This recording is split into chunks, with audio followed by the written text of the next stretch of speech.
एक बार फिर से स्वागत है आपका लर्न MIS में।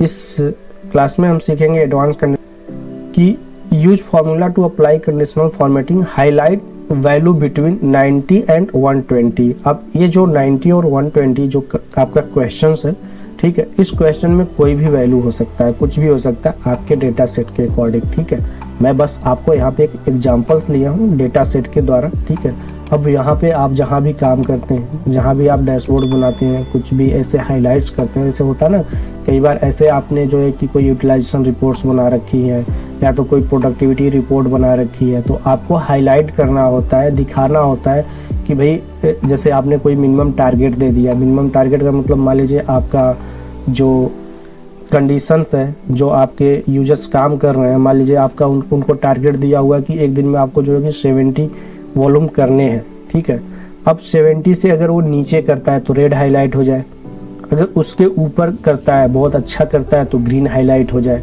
या बीच में है तो कुछ और कलर आ जाए। तो ऐसे 3-4 क्राइटेरिया है और आपको पूरा डैशबोर्ड में अप्लाई करना है। जैसे मान लीजिए ऐसे डेटा है, मान लीजिए नेम हो गया, ठीक है, ABCD कुछ भी XYZ नेम हो गया, इनके वैल्यू हैं डेली के, जैसे डेट हो गया, मान लीजिए ABC ये जो चल रहा है ये डेट हो गया कि इस डेट को इसने इतना, इन लोगों ने काम किया, इतना काम किया हुआ है, हर डेट का अलग अलग है। तो किस डेट में कौन सा बंदा जो है कि कम किया है, कौन सा बंदा डेली अच्छा कर रहा है, तो वहाँ पे वो ग्रीन हाईलाइट हो जाएगा। जो बंदा खराब कर रहा है, बिलो परफॉर्मेंस है, वो रेड में है। जो बंदा मतलब बिल्कुल मिडिल में है, वो येलो में कर दिया आपने, कुछ भी कलर कर दिया। तो वो चीज़ हाईलाइट करने के लिए ये क्वेश्चंस हैं। ठीक है, तो आशा करता हूँ आपको एक क्वेश्चन समझ में आ गया होगा। तो क्वेश्चन का मतलब ये हो गया कि आप जैसे कि 90 और 20 दो कंडीशन हमने लिया, आप ऐसे चाहे तो 3, 4, 5, 6 कंडीशन ले सकते हैं। अगर आपको एक चीज़ समझ में आएगी ना, तो आप 10 कंडीशन भी अप्लाई करेंगे तो आप कर सकते हैं, कोई टेंशन नहीं है आपको। ठीक है, बस आपको मैं एक एग्जाम्पल के थ्रू समझा रहा हूँ ताकि आपको समझ में आ जाए और पता चल जाए कैसे यूज करना है। तो चलिए कंडीशनल फॉर्मेटिंग का यूज कैसे करेंगे ये सीख लेते हैं। अब उसके अंदर फॉर्मूला हमें यूज करना है, सेल्फ क्रिएटेड हम बना रहे हैं ना, कंडीशनल फॉर्मेटिंग अपने अकॉर्डिंग बना रहे हैं, तो फॉर्मूला कौन सा यूज करेंगे। चलिए दोस्तों, मैंने यहाँ पे फॉर्मूला आपके सुविधा के लिए नोट कर दिया है। आप इस फॉर्मूला को वीडियो पॉज करके देख सकते हैं, नहीं समझ में आता है तो आप यहाँ से नोट कर सकते हैं कैसे फॉर्मूला को लिखना है। तो लिखने के लिए सबसे पहले मैं आपको इस फॉर्मूले का थोड़ा ऑपरेशन करके बता देता हूँ, समझा देता हूँ ताकि आपको समझ में आ जाए। तो मैं इसको थोड़ा सा जूम करता हूँ यहाँ पे। ठीक है, अब देखिए हमने फॉर्मूला का क्या यूज किया हुआ, इक्वल टू एंड। एंड का फॉर्मूला जो है कि अगर आप पढ़े होंगे तो आपको पता होगा, एंड का मतलब होता है कि 1 और 2, मतलब 2 कंडीशन को लेके एंड चलता है। ठीक है, तो पहला कंडीशन हो गया और दूसरा कंडीशन, जैसे एंड का मतलब ही होता है और। ठीक है, तो जैसे मान लीजिए पहला लगाया फिर और, तो दूसरा हो गया, ये कंडीशन को पास करता है। अब कंडीशंस क्या है आपका, पहला कंडीशन है 90, यानी D8 पे जो कंडीशन है वो 90 है।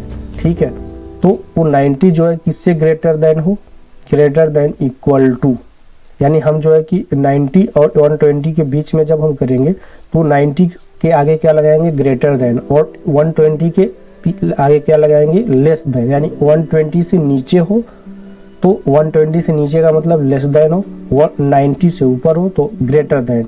तो दो सिंबल का हम यूज करेंगे, ग्रेटर देन और लेस देन। तो दोस्तों क्या होता है, यही कन्फ्यूजन का चीज़ होता है कि हमें यूज क्या करना है, कौन सा सिंबल यूज करना है, ग्रेटर देन यूज करना है, लेस देन कब यूज करना है। इस चीज़ को बारीकी से समझिए। जब से 90 से ऊपर हुआ तो ग्रेटर देन। अगर यही चीज़ क्वेश्चन में पूछ लिया जाए इंटरव्यू में, जैसे कई बार पूछ लिया जाता है कि भाई हमें जो है कि वैल्यू हाईलाइट करना है बिलो 19, तो बिलो 19 करने का मतलब क्या हुआ, 19 से लेस देन, यानी लेस देन 19 हो जाएगा। ठीक है, अगर क्वेश्चन में आपसे पूछ लिया जाए कि भाई हमें 90 से ऊपर की वैल्यू को हाईलाइट करना है तो ग्रेटर देन 19 हो जाएगा। 2 वैल्यू के बीच में करना है तो greater than and less than हो जाएगा। ये चीज़ समझ में आ गई। तो वही फॉर्मूला यहाँ पे जो है कि यूज किया जाएगा। ठीक है, वही वाला सिंबल यहाँ पे यूज किया गया है। ठीक है, ग्रेटर देन 90, लेस देन 120। ठीक है, तो ये चीज़ बिल्कुल आपको क्लियर हो गया। ठीक है, अब आपको जो एड्रेस लेना है सेल का, वो बस वही 90 और 120 वाला। तो 90 कहाँ पे है, D8 पे है, और 120 F20 पे है, सॉरी F8 पे है। ठीक है, अब इसको मैच कहाँ पे करना है, इस डेटा सेट में करना है। तो डेटा सेट आपका कहाँ पे, ये 8 से चालू हो रहा है, ठीक है, तो B8 ले लेंगे। B8 is greater than D5, तो D5 जो है यहाँ पे सर्च कर लेगा। अगर 90 से बड़ा होगा तो ये हाईलाइट कर देगा, नहीं होगा तो ये छोड़ देगा। वैसे आपका जो है कि B8 यानी B8 को सर्च करेगा कहाँ पे, इस वाले 120 वाले पार्ट्स जो हमें यहाँ पे क्राइटेरिया डालना है, ठीक है, जो भी वैल्यू हम डालेंगे, चेंजेबल वैल्यू है ये आपका, ऑटोमेटिक आपका ये डैशबोर्ड बनेगा। तो ये जो है कि सर्च करेगा, अगर पाएगा तो यहाँ पे हाईलाइट कर देगा, नहीं तो छोड़ देगा। तो देखिए दोस्तों, यहाँ पे जो जो मैच हो रहा है वो हाईलाइट हो रहा है, उस क्राइटेरिया के बीच में जो नहीं हाईलाइट हो रहा है वो आपका मतलब वाइट है। अब चलिए इसको लगाएंगे कैसे। इस फॉर्मूले को आप ऐसे नोट डाउन कर लीजिए। नोट डाउन करने के बाद इस फॉर्मूले को पूरा आप कॉपी करिए। कॉपी करने के बाद आप इसको जो है ऐसे कंडीशनल फॉर्मेटिंग में जाइए, यहाँ पे आइए, कंडीशनल फॉर्मेटिंग में आइए, न्यू रूल पे जाइए, यहाँ पे जाइए। अब दोस्तों हमने जो है कि इस पूरे डेटा सेट को सिलेक्ट नहीं किया है, गलती किया हुआ है। जब भी आप जो है कि डेटा सेट को सिलेक्ट नहीं करेंगे तो आपका अप्लाई नहीं होगा, तो अप्लाई करने से पहले आपको सिलेक्ट करना पड़ेगा। चलिए बाद में सिलेक्ट कर लेंगे, पहले फार्मूला हम लगा लेते हैं।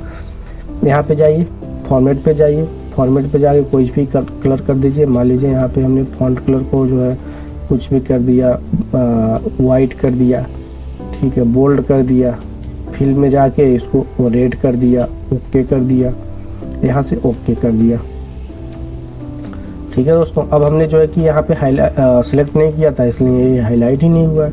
अब इसको हम सिलेक्ट कर लेंगे। कैसे सिलेक्ट करेंगे, यहाँ पे जाएंगे, दोबारा जाएंगे, मैनेज रूल्स पे जाएंगे। मैनेज रूल पे जाने के बाद देखिए यहाँ पे जाके हम इसको पूरा एड्रेस जो है हमने सिलेक्ट किया था, सिलेक्ट कर लिया। अब यहाँ पे एडिट पे जाके जो कलर था हम कलर को चेंज कर लेते हैं दोबारा, ठीक है। फॉन्ट पे जाके हमें जो कलर करना था कर दिया, यहाँ पे वाइट करना था, वाइट कर दिया, ओके कर दिया, ओके कर दिया, अप्लाई कर दिया। देखिए दोस्तों अब ये अप्लाई हो गया जो हमने दिया था। तो ऐसे अगर मान लीजिए आप भूल जाते हैं, इसको सिलेक्ट नहीं करते हैं, तो बाद में भी जाके कर सकते हैं। आपने फॉर्मूला लगाया, सब कुछ अप्लाई कर दिया, मैनेज रूल में जाके यहाँ पे मैनेज में जाएंगे, मैनेज रूल में जाएंगे, यहाँ पे जैसे आ रहा था ना, इसमें जाके एडिट कर देंगे। एडिट करके जो भी है करने के बाद ओके करके यहाँ पे जो आपने एड्रेस सेलेक्ट नहीं किया था, एड्रेस सेलेक्ट करके डाल के यहाँ टिक करके अप्लाई कर देंगे, ये आपका हो जाएगा, ठीक है दोस्तों। और अगर आपने मान लीजिए गलती से कुछ गलत रूल्स लगा दिए हैं तो उस रूल को डिलीट करना है, तो आप क्या करेंगे, यहाँ से सेलेक्ट करेंगे, डिलीट रूल पे क्लिक कर देंगे, वो कंडीशनल फॉर्मेटिंग हट जाएगा। मान लीजिए 5-6 कंडीशनल फॉर्मेटिंग आपका गलत लग गया, उसकी ज़रूरत नहीं है, ठीक है। या तो सेम कंडीशनल फॉर्मेटिंग को आपको करना है तो डुप्लीकेट भी क्लिक करेंगे, सेम कंडीशनल फॉर्मेटिंग एक बार और अप्लाई हो जाएगा। तो आशा करता हूँ दोस्तों आपका ये डायलॉग बॉक्स भी आपको समझ में आ गया और आपका ये पूरा लगाने का क्राइटेरिया और तरीका पता चल चुका है, ठीक है। अब चलिए ओके कर दीजिए यहाँ से, ठीक है दोस्तों। अब मिलते हैं नेक्स्ट वीडियो में नेक्स्ट टॉपिक के साथ। अपने वीडियो को पूरा देखा उसके लिए धन्यवाद। और जाते जाते अगर आपने चैनल को सब्सक्राइब नहीं किया तो एक बार सब्सक्राइब करके जाइएगा और सीखते रहिए, सिखाते रहिए। अब मिलते हैं नेक्स्ट वीडियो में, तब तक के लिए bye bye, see you soon.